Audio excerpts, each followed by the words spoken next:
In such a place, we are very happy to see such a Buddhist community.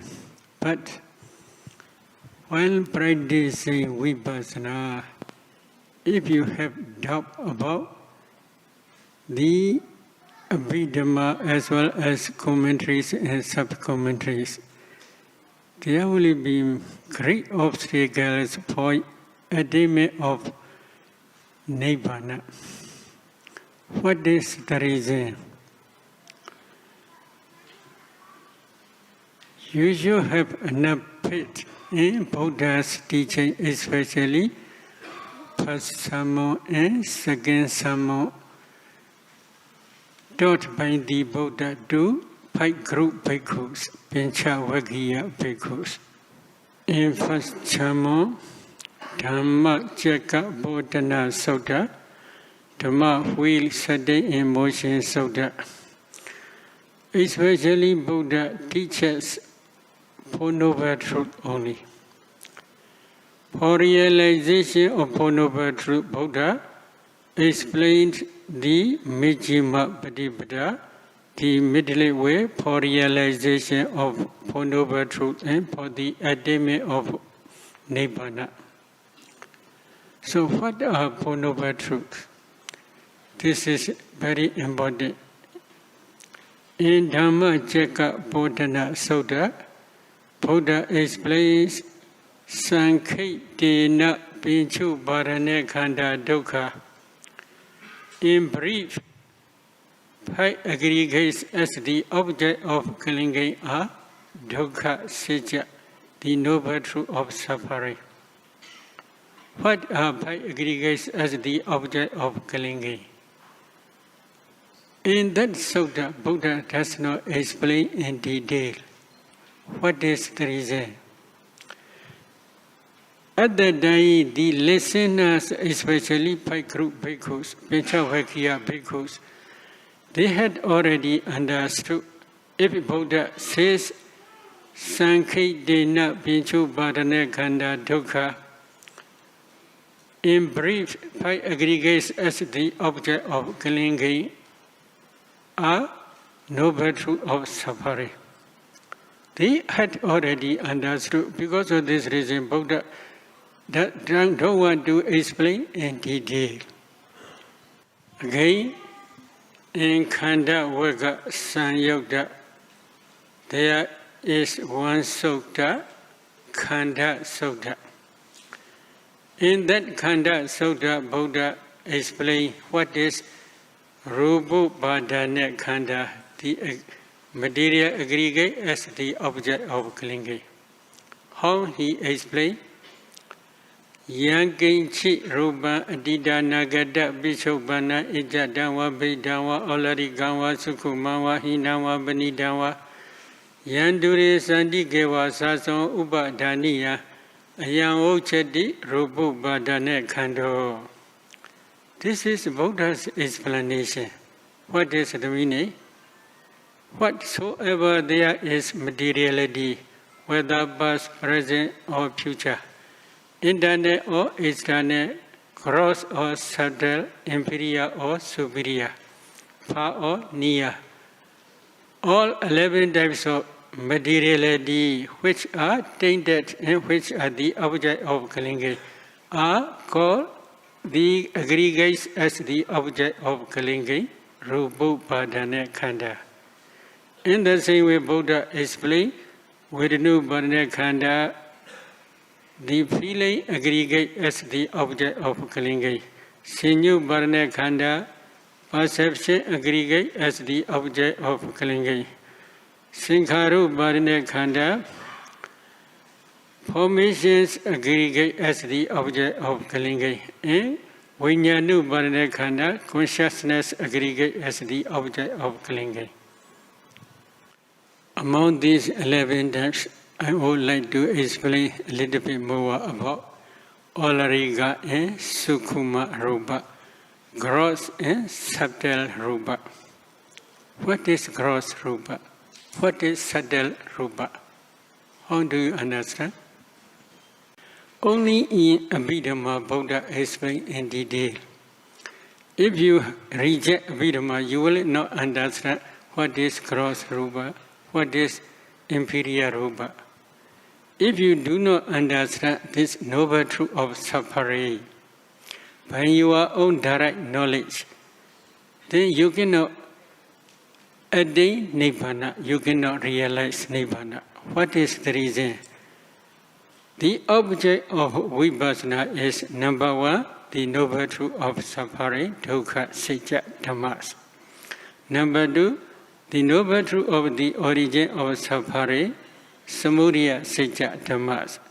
Samudayasacca dhammas are the dependent origination dhammas. So these two noble truth dhammas are the object of Vipassana. These two noble truth dhammas are called sankhara formations. They are the object of Vipassana. So because of this reason, Atta Salini commentary explains the definition of Vipassana. Anicchadi vasena vividehi agarehi dhamme passaditi Vipassana. These dukkha sacca dhamma, samudayasacca dhammas are called sankhara. They are the object of Vipassana. These sankhara dhammas, as soon as they arise, they perish away very, very quickly. So they are anicca, impermanent. They are always oppressed by rising and perishing away. So they are dukkha, suffering. There is no permanent entity, permanent self, and so they are anatta, non-self. Such type of contemplating knowledge is called Vipassana. If you want to practice Vipassana, number one, noble truth of the suffering is dukkha sacca. Among dukkha sacca, the materiality aggregate as the object of clinging is one meditation object of Vipassana. Without understanding gross materiality, without understanding subtle materiality, you cannot contemplate them as nature, dukkha, anatta. What is gross materiality? What is subtle materiality? Only in Abhidhamma Buddha explained in detail this. There are, according to Abhidhamma's explanation, 12 types of materiality are called gross materiality, olarika, rupa. The remaining 60 types of materiality are called subtle materiality, sukhuma, rupa. According to Abhidhamma's explanation, there are 12 types of gross materiality, olarika, rupa. What are 12 types? 5 pasada rupa, 5 types of translucency element. What are they? Eye translucency, chakku pasada. Ear translucency, soda pasada. Nose translucency, kana pasada. Tongue translucency, jewa pasada. Body translucency, kaya pasada. Altogether, there are 5 translucent elements. Among these 5, body translucency is throughout your body. Everywhere, if you touch, you can feel touching sensation. So everywhere, throughout the body, there is body translucency. Altogether, there are 5 pasada rupa, 5 translucent elements. Why are they called 5 translucent elements? They are translucent like mirror. Adasa talanviya vipasanada. This is Commentaries' explanation. They are like translucent mirror. How we can understand this translucent mirror? You must practice 4 elements meditation systematically. Why? When discerning materiality, Buddha teaches 4 elements meditation in brief way or in a wider way. Brief way is mentioned in famous Mahasatipatthana Sutta. Adi ima samainkaye Patavi dhatu, Abo dhatu, Tejo dhatu, Vayo dhatu di. So ima meva kaya dhatu so bicha vakati ati ima samainkaye Patavi dhatu, Abo dhatu, Tejo dhatu, Vayo dhatu. This is Buddha's instruction. Very brief. Do you understand? Immediately must contemplate in this body there is Patavi dhatu, earth element. Abo dhatu, water element. Tejo dhatu, fire element. Vayo dhatu, wind element. Buddha instructs in this way only. Do you understand? How do you practice this? Commentaries explanations are necessary because they are learned explanations, learned authority. And then I would like to explain the history of commentary later. In Dino Buddha, there are some bhikkhus. When listening Dhamma talk from the Buddha, many bhikkhus, they understand well and they can practice well. But there are some bhikkhus, they do not understand the meaning of that sutta. At that time, they approach to the Buddha and ask many questions. Buddha gave suitable answers. Such explanations are called in Dino Buddha Bhagainaka Desana, miscellaneous teachings. This Bhagainaka Desana is recorded in Dino Buddha by memory, like Venerable Ananda, etc. They can memorize these explanations together with Pali texts. Again, sometimes they approach to the Venerable Mahakichana, Venerable Mahasariputra, etc. Their explanations are also combined together as a miscellaneous teaching, Bhagainaka Desana.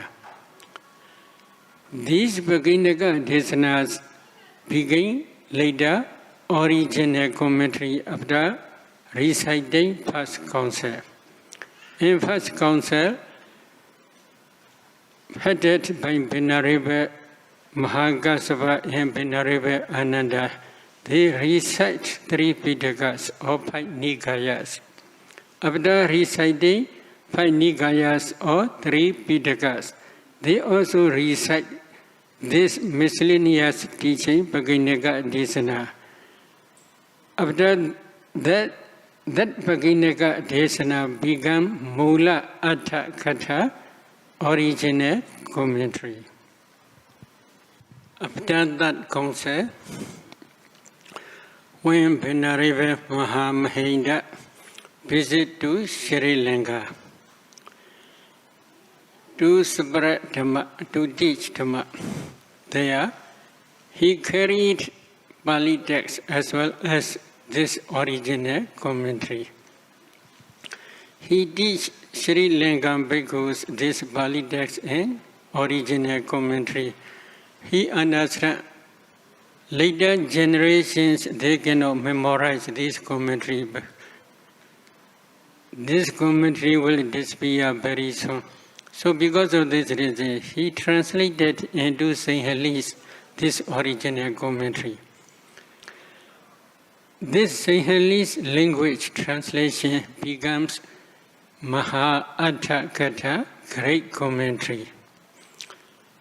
When it is called Maha-Atha Katha, there are later additions, especially the different opinions of many arhats. Some important facts are necessary, these explanations. Because of this reason, they add in original commentary many Arahats explanations also. These explanations became Maha-Atthakatha, great commentary. Slowly in India as well as in Sri Lanka, this commentary disappeared. There was no one who can memorize these commentaries. Only just Sinhalese translation.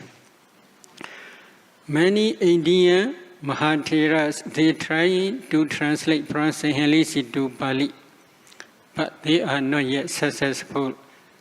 How long they try? They try for 900 years, generation to generation, but they cannot be successful. In the Venerable Mahabuddhagosa, at that time, he learned Sri Lanka language in Mahavihara Monastery under the guidance of many arahats. And then he translated into Pali language from Sinhalese to Pali language again.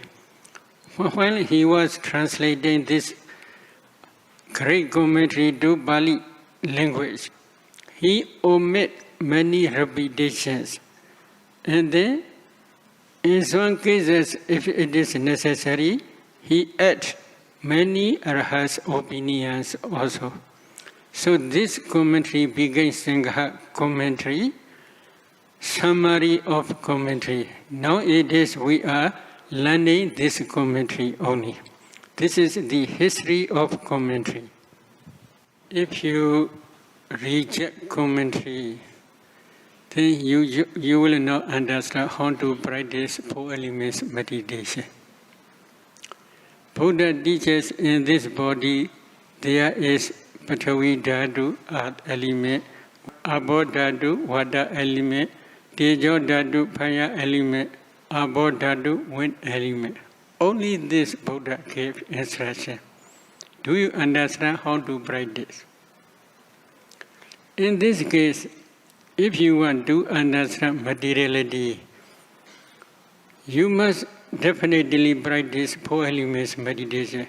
How you should practice 4 elements meditation, commentary explains in detail in different ways. So if you reject commentary, you cannot practice 4 elements meditation systematically.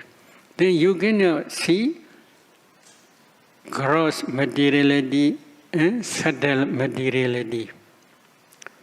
If you cannot understand ultimate materiality by your own direct knowledge, you cannot attain Nibbana, you cannot realize Nibbana, you cannot realize Four Noble Truths. So, because of this reason, occasionally, Abhidhamma and commentaries explanations are very important for realization of Four Noble Truths and for realization, for attainment of Nibbana. What is Pathavi Dhatu, earth element? Hardness, roughness, heaviness, softness, smoothness, and lightness. These 6 types of characteristics are bigger Pathavi Dhatu, earth element. This explanation is Buddha explained in Abhidhamma Dhamma Sangani Pali text. So if you reject Abhidhamma, you will not understand how to practice this to understand earth element. So these 6 characteristics you must try to understand if you want to penetrate earth element throughout your body.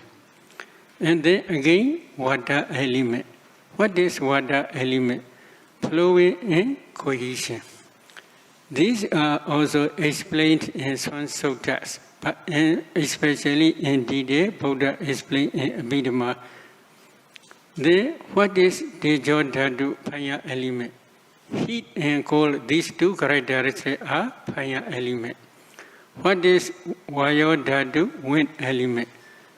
Pushing and supporting, these 2 characteristics are wind element. So altogether, there are 12 characteristics. You must try to discern these 12 characteristics throughout your body. How you should try? The commentary explain in detail. So if you reject Abhidhamma or if you reject commentary, then you cannot practice even 4 elements meditation. If you cannot practice 4 elements meditation, you cannot understand gross materiality, olarika, rupa, and subtle materiality, sukhuma, rupa, etc. If you do not understand materiality, which is one type of noble truth of suffering, dukkha, sajja, you cannot attain Nibbana, you cannot realize Nibbana. If you can discern these 12 characteristics throughout your body, based on one type of jhana concentration is better. But if you want to practice this 4 elements meditation systematically one day, when your concentration develops further, then you will see your whole body become translucent body like ice block. This ice block is called Adhasa Talanviya Vipassanada, translucent body like mirror. Such type of practical explanations are mentioned only in commentary. So we should not reject these commentaries easily. I do not mean every explanation mentioned in commentary you must accept. I do not mean like that. But some explanations are for practical knowledge very important. If you reject commentary's explanation, then you cannot practice even 4 elements meditation systematically. This translucent body is translucent of 5 types of pasada rupa. Eye translucency, chakku pasada. Ear translucency, soda pasada. Nose translucency, khana pasada. Tongue translucency, jinva pasada. And body translucency, kaya pasada. Body translucency is separated throughout your body. So, before you cannot break down the compactness of materiality, khana, rupa, khana, then you can see as a group like mirror only. According to Maharavula Vada Sutta, etc., in that Sutta, Buddha explained to see akasa dhatu, space element. At that day, with the assistance of the light of wisdom, if you try to see space element in that translucent body, then very soon you will see kalabas, subatomic particles called kalabas. If you see kalabas, then again you must analyze each kalaba. If you analyze each kalaba, then in each kalaba there may be 8 types of materiality. Sometimes in some kalabas there may be 9 types of materiality. In some kalabas there may be 10 types of materiality. Among these 8 types of materiality or 9 types of materiality or 10 types of materiality, some are olarika, gross rupa. Some are sukhuma, subtle rupa. I will explain later. For example, there is Aintakic kalaba, including eye translucency, chakku pasada. If you analyze these kalabas, in each kalaba there are 10 types of materiality, such as earth element, water element, fire element, wind element, color, odor, flavor, nutritive essence, life faculty, and eye translucency, chakku pasada. Altogether, there are 10 types of materiality. Among these 10 types, earth element, fire element, wind element, color, odor, eye translucency. These 6 are called gross element, olarika, rupa. The remaining 4 types of materiality, such as water element, flavor, nutritive essence, life faculty, these 4 are subtle rupa. If you do not understand Abhidhamma, Then how you can contemplate them as nature, dukkha, and anatta. Only in Abhidhamma, Buddha explained in detail, these are subtle rupa, these are gross rupa, etc. When they begin within one kalapa, they begin gross. It is predominant materialities to a meditator's wisdom. While discerning these materialities, meditator can discern easily. But the subtle rupa, sukhuma rupa, they are very subtle. Very, very difficult materiality is there are three. Many meditators, when discerning this materiality, they have a lot of difficulties to see these three types. What are three? Number one, nutritive acid in each kalapa. Number two, life faculty in every karma born kalapa. Number four is bhava rupa, sex determining materiality. According to Buddha's Abhidhamma, this sex determining materiality is throughout your body. If you see a man, you can easily understand this is man or this is woman. Why? Because of this bhava rupa. This bhava rupa, sex determining materiality is spread throughout your body, everywhere. So to see in each kalapa, the sex determining materiality is also very difficult. Because of this reason, such type of difficult materiality to discern is called sukhuma rupa, subtle rupa. They are very subtle, very gentle to discern. Because of this reason, they are called sukhuma rupa. In previous explanation, whether gross rupa or subtle rupa, you must contemplate them as nature, dukkha, anatta. If you cannot contemplate them as nature, dukkha, anatta, then you cannot realize Nibbana, you cannot attain Nibbana. So, because of such reasons, you should not easily reject Abhidhamma and commentaries explanations. If you see in each kalapa, there are 8 types of materiality, or 9 types of materiality, or 10 types of materiality. These materialities are pramata rupa, ultimate materiality, ultimate truth. They are the object of vipassana. At that time you will understand, as soon as they arise, they perish away very, very quickly. So they are a nature. They are always oppressed by rising and perishing away, so they are dukkha. There is no permanent entity, permanent self, and so they are anatta, non-self. At that time, only anatta characteristic will be predominant to your wisdom eye. For realization of this anatta characteristic, you must break down the 4 types of competence. At that time, only you can see anatta characteristic. So these explanations are especially explained in detail and commentary, how you should practice 4 elements meditation, etc. According to Buddha's Abhidhamma, mentality arises as a mental process and as a process free. When they arise, in each mind moment there are 4 mental aggregates. Vedanu Bharane Khanda, Sinyu Bharane Khanda, Sankharu Bharane Khanda, and Vijnanu Bharane Khanda. But the quantity of mental formations in each mind moment are not same. In many sutras, Buddha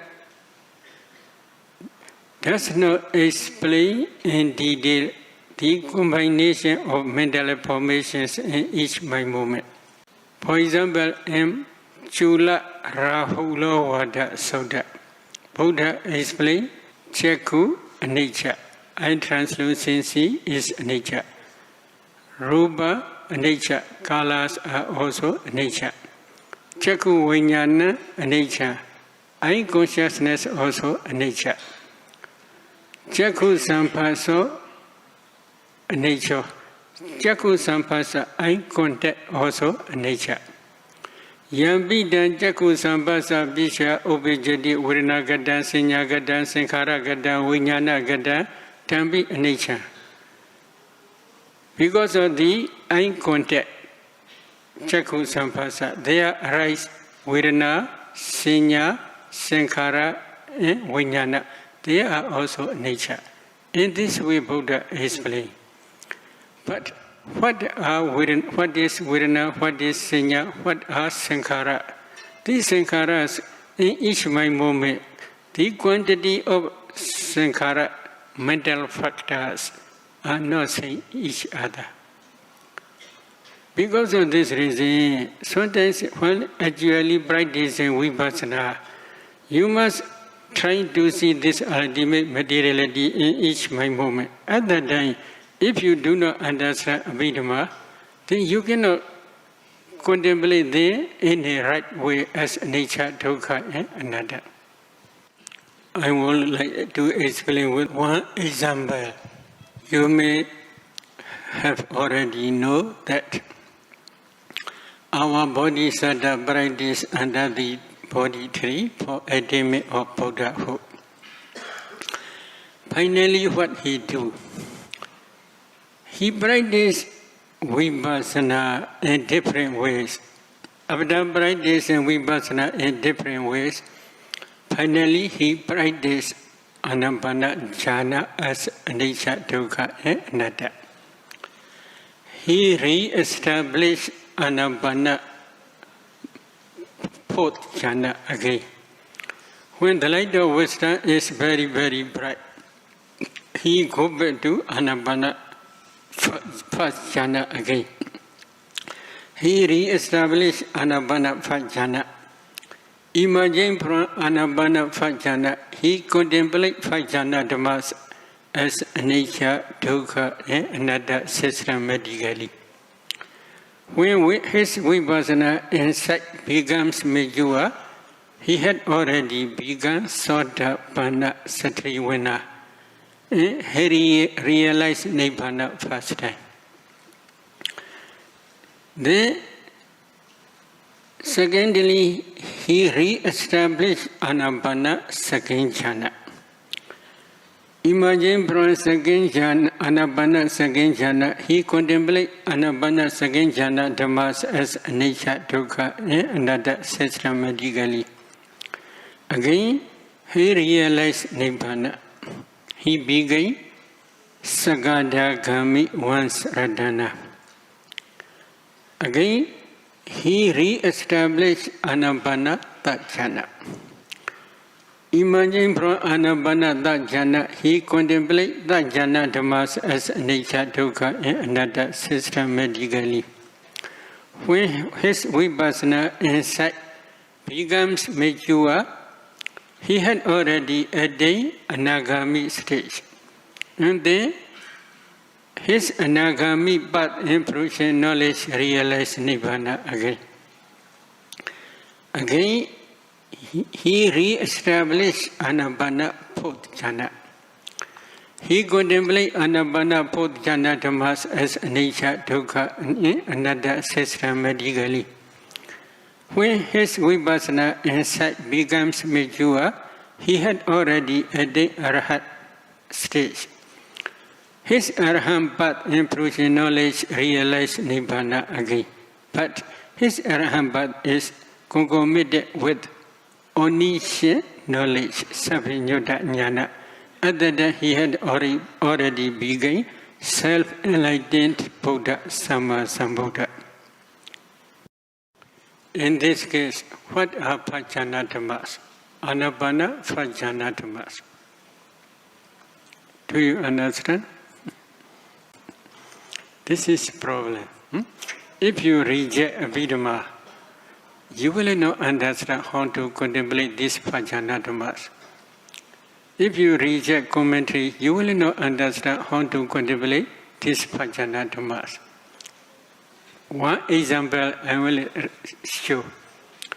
In five jhana, they arise as a five jhana mental process. We call five jhana chaitya viti. Mind advancing consciousness, one mind movement. After that, parigama, preliminary consciousness, mind movement. Access consciousness, mind movement. Anuloma, adaptability, consciousness, mind movement. Kudrubu, change of lineage, consciousness, mind movement. And then jhana, consciousness, jhana, mind movement. Jhana, mind movements are uncountable. So in mind and body consciousness, mind movement, there are 12 mental formations. In parigama, preliminary consciousness, mind movement, there are 34 mental formations.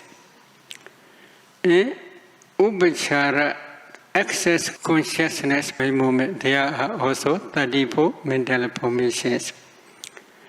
In anuloma, mind movement, adaptability, mind movement, there are also 34 mental formations.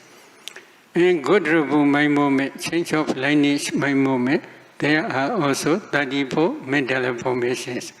In each jhana, mind movement, there are 34 mental formations, etc. What are 12 types of mental formations? What are 34 mental formations? Do you understand? Do you understand? So if you reject Abhidhamma in a commentary, you will not understand. So you must learn by heart according to Abhidhamma, according to commentaries explanation. If you reject, you cannot contemplate this Pajana Dhammas as a nature dukkha anatta. But our Bodhisattva had already contemplated as a nature dukkha anatta in a right way. Because of this, he had already begun Sotapanna. If you also want to become Sotapanna, this is the only way you must practice. No, there are two ways. So you must contemplate these mental formations as nature dukkha anatta. In the same way, second jhana dhamma. What are second jhana dhamma? What are 34? What are 32? You do not understand how you can contemplate them as nature dukkha anatta. So please easily do not reject Abhidhamma as well as commentary. The second noble truth is the noble truth of the origin of Sabbara Samudayasacca. In many suttas, Buddha explained only Tanha craving is Samudayasacca. But only in Abhidhamma, Buddha explains Samudayasacca in detail. But in one sutta, which is called Daittha-yarana Sutta. In that Daittha-yarana Sutta, Buddha explains what is Samudayasacca. Vijja, Picca, Sankhara, Sankhara, Picca, Vijnana, etc. The dependent origination forward order is also called Samudayasacca. This is Sutta's explanation. But what is Vijja? What is Sankhara? What is Vijnana? What is Nama-rupa? Buddha never explained in detail in many suttas. Buddha explained in detail in Abhidhamma only. But Abhidhamma explanation is very important for realization of Samudayasacca. It is true. But for practical practice, for practical knowledge, we must listen commentaries explanations. According to commentaries explanations, if we practice systematically, at that time we can understand this dependent origination forward order. In famous Mahasatiprana Sutta, Buddha only explained one sentence for this.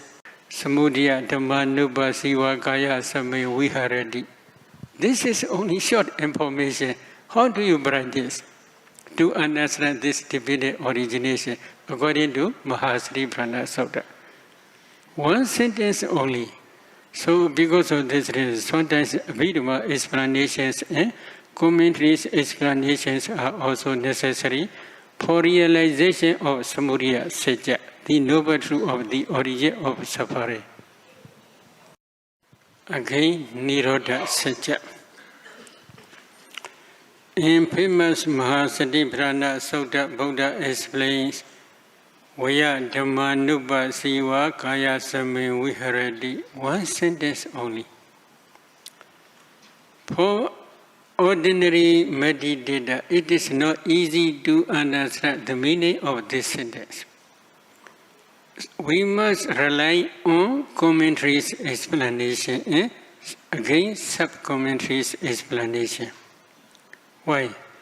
In Gaudra Nikaya there is one sutta in Tika Nibbana, Daitta Yadana Sutta.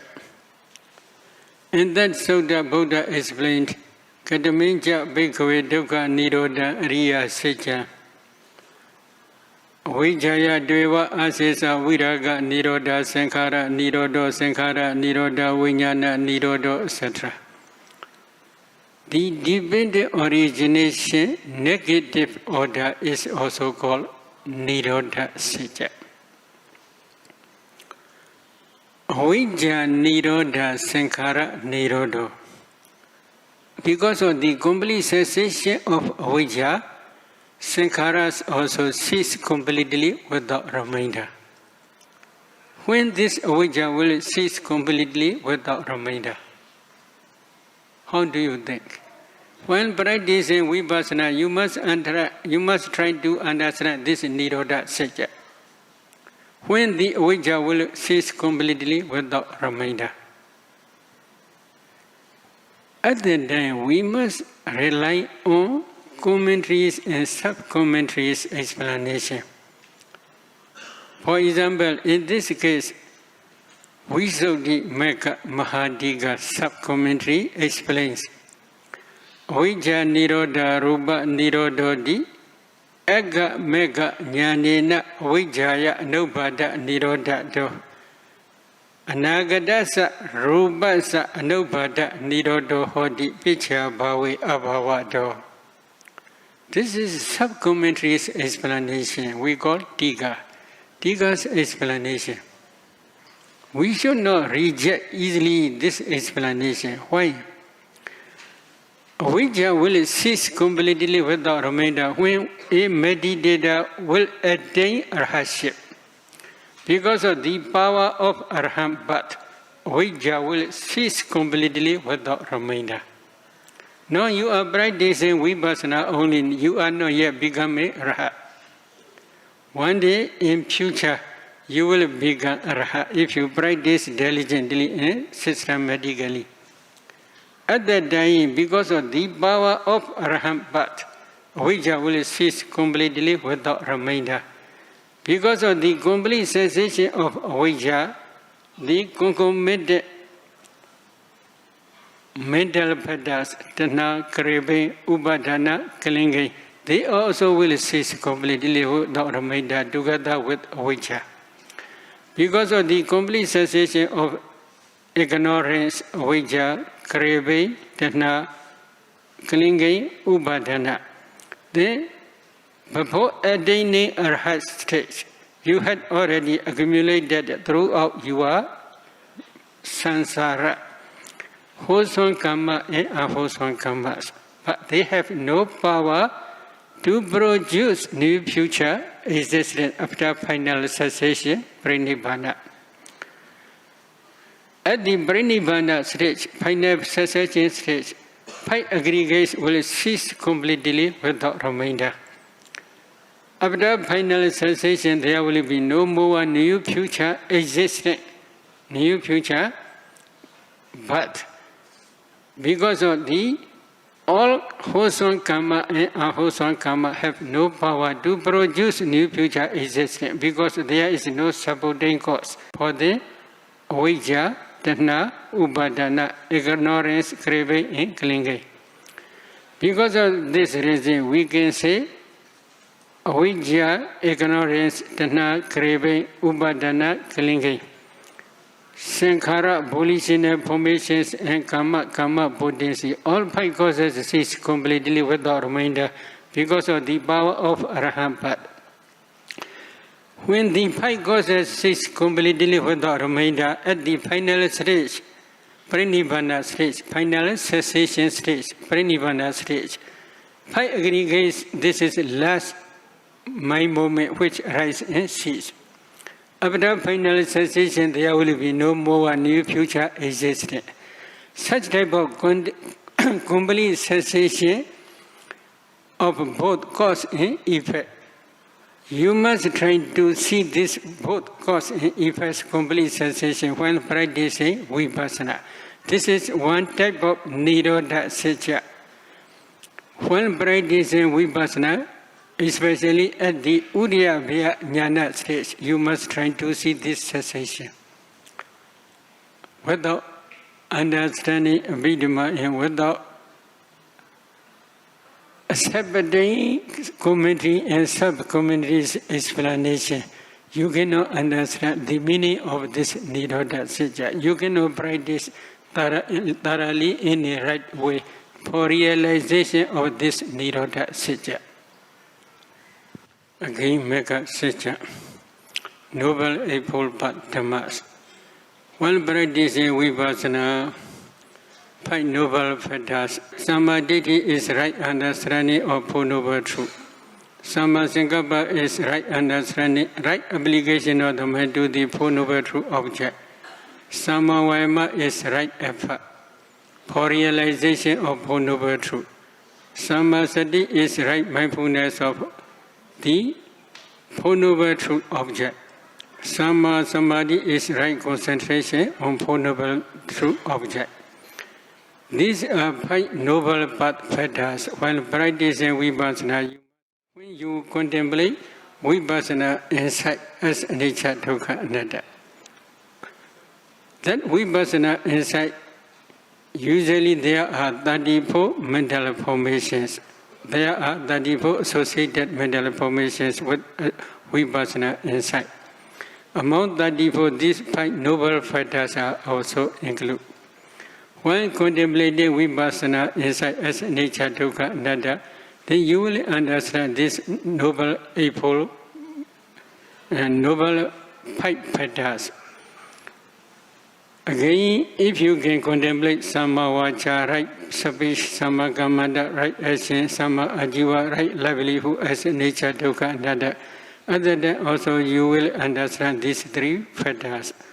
So when practicing, if you can contemplate mentalities systematically at that time, you will understand this noble eightfold path when practicing vipassana.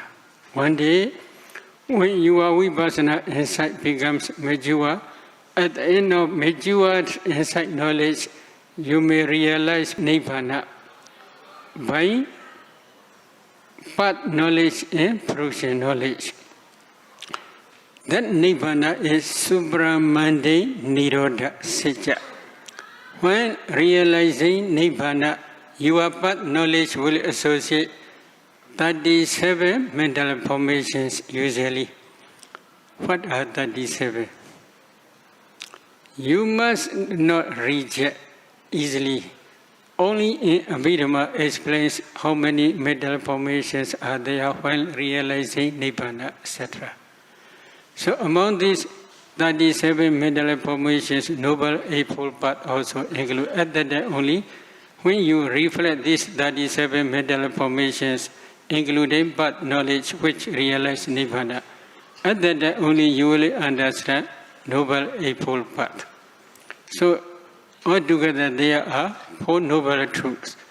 If you cannot realize these Four Noble Truths by your own direct knowledge, you cannot attain Nibbana. In first sermon, Dhamma Chakka Bodhana Sutta, Buddha explains these Four Noble Truths. Five group bhikkhus, they can practice systematically for realization of these Four Noble Truths. Why? They had enough parami. They had accumulated many paramis beginning from the Badhu Mudra Buddha time. In Padumudra Buddha, especially Venerable Kundinya, to be, he had accumulated these paramis for how long? 100,000 years. He had been already practiced samatha and vipassana up to Sankharupaka Jnana stage many times. When his parami became mature at that time, when listening this Dhammacakka Bodhana Sutta, at the end of this discourse, Buddha explained how Inyasi Vada Bhakuninyo, Inyasi Vada Bhakuninyo. O Bhikkhus, Kundinya had already penetrated Four Noble Truths. Kundinya had already penetrated Four Noble Truths. In this way, Buddha already explained. But not only Venerable Kundinya alone. 80 Koti Brahmas also penetrate Four Noble Truths in the same way, like Venerable Kundinya. Not only Brahmas, there are also uncountable devas who also penetrate Four Noble Truths at that time. There will be no difference between penetrating knowledge of Four Noble Truth between Venerable Kundinya and Deva and Brahmas. Deva and Brahmas also penetrate these Four Noble Truths only. Venerable Kundinya also penetrate this Four Noble Truths only. So they are saying, because Sutta is one Sutta only, one Dhamma talk only.